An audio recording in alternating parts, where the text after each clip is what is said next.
Hello, in this video I'm going to go over marking menus. So let's create a sphere, and the first marking menu you probably already used is hitting right click. So this is a fast way to get to a different mode. So what marking menus are quick ways to get to either modes or tools. So I can go over here and set face, and I'm going to select. So I'm going to shift select, select every few other ones here, like this, like that. And then I'm going to use another marking menu. So I'm going to hit shift right click. Sorry, I had to do it first because all this is kind of second nature to me. So shift right click. This will give you the marking menu for a lot of modeling tools. So what you'll see here is all the different options. You just pull over and let go and you can get there. You can also get into more. There's more down here. And if there is an arrow in the face normal section right over here, if I stay over it, it'll take me to even more. So there's like reverse normals and all that kind of stuff, which we'll get in later. So what I want you guys to try out is the extrude face. So there's the extrude face. I can do that by just going down slowly, but the thing about marking menus is that you can get really fast. So that's where I did it. I just see, you didn't even see me.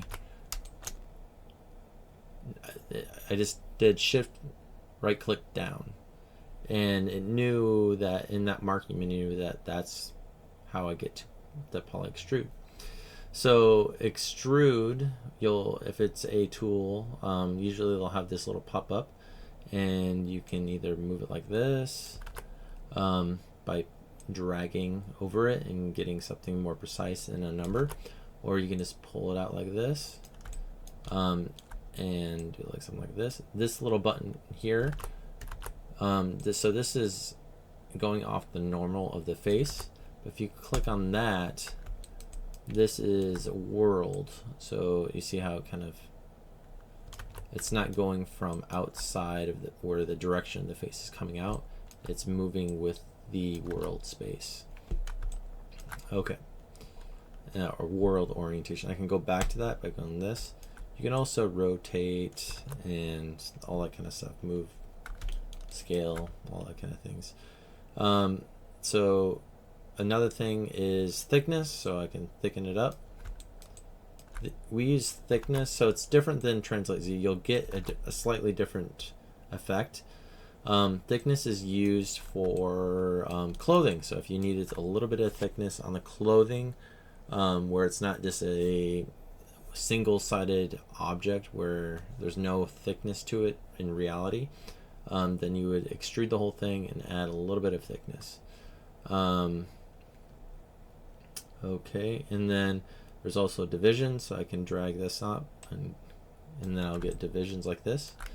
Keep faces together, you can turn that off and you'll get each face coming out like that, which is pretty neat. And you can turn it back on. Alright, so that is extrude. Another one that I use a lot is, so shift right click and insert Edgeloop. Do this, and go like this. And I want you guys to use these tools. So say I need to add more detail to this section, so I'm using this. This will find the path to go all the way around the object. When you start doing stuff like this, where it's like where it sometimes doesn't know where to go, so it will just stop, since that's a triangle. So you can do things like, if I wanted more detail, I can just scale up that edge. So that's my go-to. Some people like to use multi-cut, and multi-cut, if you want to cut through an object, you can go like this, cut through that object all the way through, but you also get a lot of n-gons and triangles and like that that are not good to have unless they're very intentional. And I'll get over n-gons and all that stuff in a future video. But I use this either if I need to cut something in half, and there's kind of an ease of use of doing that. And I also use it for being very precise about my topology, so I'll do something like that.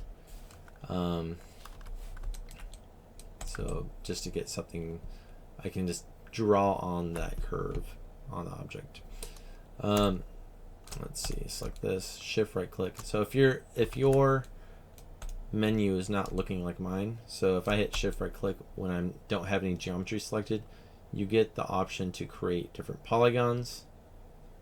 And then but if I select it and do this, then I get editing a polygon. So this is context sensitive.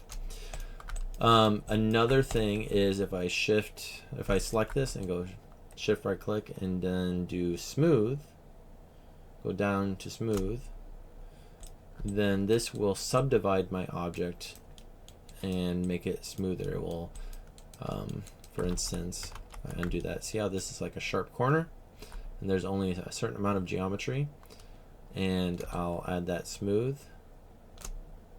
It rounded it out, and the more divisions I have, the smoother it will be.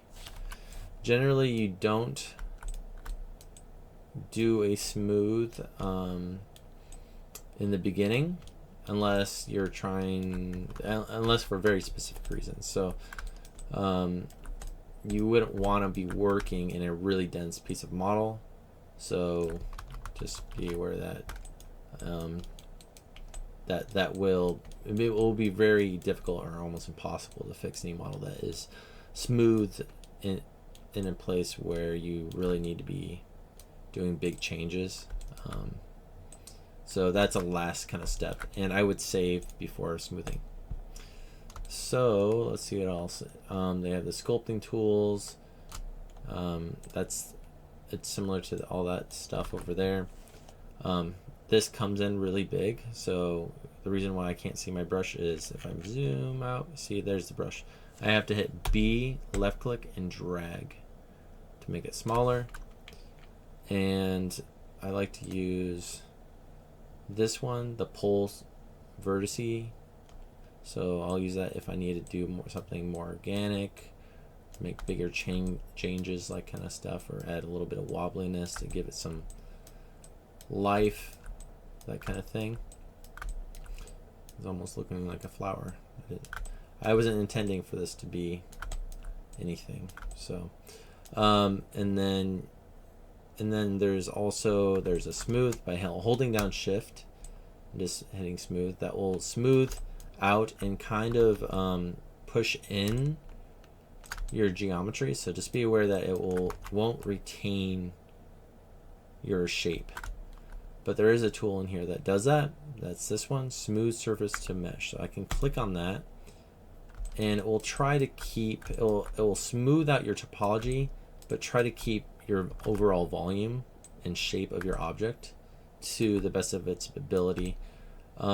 Just be aware that it's better to go slow with this tool so that you're not losing stuff that you may need. It tries its best to keep the details, but it can only go so far.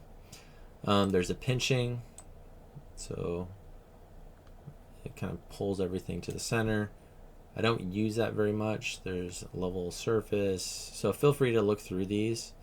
This is just a little lift, so it pulls it out. If you want to get to the settings of each one, when I collect, so look right here, when I click on it, this is the active tool. So say I want to use this tool, I can double click it and it will come up, the settings for it. I believe if I double click it here too, and it will come up too. And that setting is in strength, so I need to set this to like 1. And I can set symmetry here. There's fall off, so it gets a different shape of intensity. where it drops off its ability to move your geometry. You can put in stamps, so if you have a really dense piece of geometry, you could have like a pebbly or like more of a dirt surface by using this. You'd have to have pretty dense though, so and then yeah, I think the rest of it's I've never really used. This does surface volume and surface, so that might give you an option if you're like affecting different areas that you don't want. You probably just want to set that to surface, and you might have a little more luck. Just play around with those if you're having problems. And yeah, so I'll see you in the next video.